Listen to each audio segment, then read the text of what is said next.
তো দেখো আজকে লাঞ্চের মেনুতে কী কী ছিল।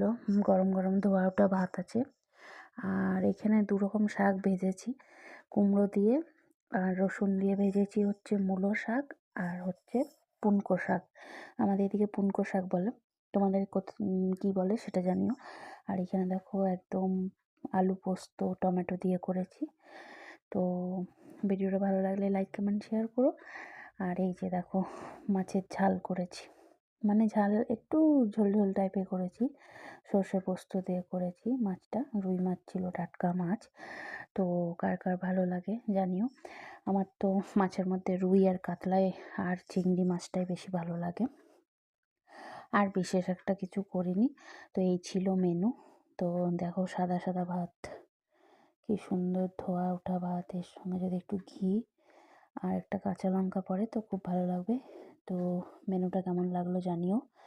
এই যে সবাইকে 2 পিস করে দিয়ে দিলাম। আজকে হচ্ছে আমার দাদা বৌদির বিবাহবার্ষিকী, তো তার উপলক্ষে এই সকল রান্না হয়েছে। তার মধ্যে দেখো এটাকে আমরা গোলাপ জামুন বলে, কিন্তু আমাদের এখানে কি বাংলায় কি হবে সেটা জানি না, আমরাও গোলাপ জামুনই বলি।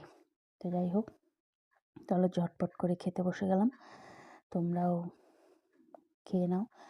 যেহেতু এটা দুপুরের ভিডিও, পোস্ট করতে একটু দেরি হয়ে গেছে। তো ভিডিওটা ভালো লাগলে, ওই যে বললাম বারবার এক কথা বলতে নেই, তো মানুষের ভালো না লাগতেও পারে। যাই হোক, কেউ নেগেটিভ কমেন্ট করো না। তো আমরা এখন খাওয়া দাওয়া শুরু করে দিয়েছি। প্রথমত শাক দিয়ে, মানে শাক দিয়ে খেতে যা অসাধারণ লাগছিল, মানে ধারণার বাইরে। শাকটা একদম মোমের মতন গলে গেছিলো। তারপরেই দেখো আজকে টুকটাক বাবা বাজার নিয়ে এসছে, একটা পাউরুটি। এই পাউরুটিটা মানে আমাদের পাশের বাড়ির মামা একদিন দেখলাম নিয়ে এসেছিলো, 30 টাকা দাম, বেশ সুন্দর নরম। দেখো এই দেখো হাতে টিপছি, সেদিন দেখলাম, দিয়ে মামাই বলছিল যে দেখ কত সুন্দর সফট পাউরুটিটা।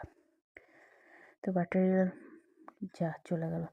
যাই হোক, একটা কিছু লেখা ছিল, আর তার সঙ্গে দেখো এই বাটার বিস্কুটটা আনা হয়েছে। তার সঙ্গে দেখো একটা ফ্রি আছে, একটা বিস্কুটের প্যাকেট। এই যে মা আর তার ছেলে, ঠিক আছে, হয়ে গেল। তারপরে বাড়িতে এসছে হচ্ছে বাবুর খাবার এসছে, সেটা হলো মাখানা এসছে। এই যে মাখানা দেখে নাও, এইটা মাখানা, এটাকে ড্রাই রোস্ট করবে। তারপরে দেখো আপেল এনেছিল, কলা এনেছিল, ছোটো বাচ্চা তো একটু একটু করে খায়। তারপরেই দেখো এই চিড়েটা নিয়ে এসছে, হ্যাঁ এটা ও খায় একটু কলার সঙ্গে। আর এনেছে হচ্ছে এই যে ডাস্ট করে রেখেছে কফির ইয়ের মধ্যে, যেহেতু বাড়ি যাবে ও।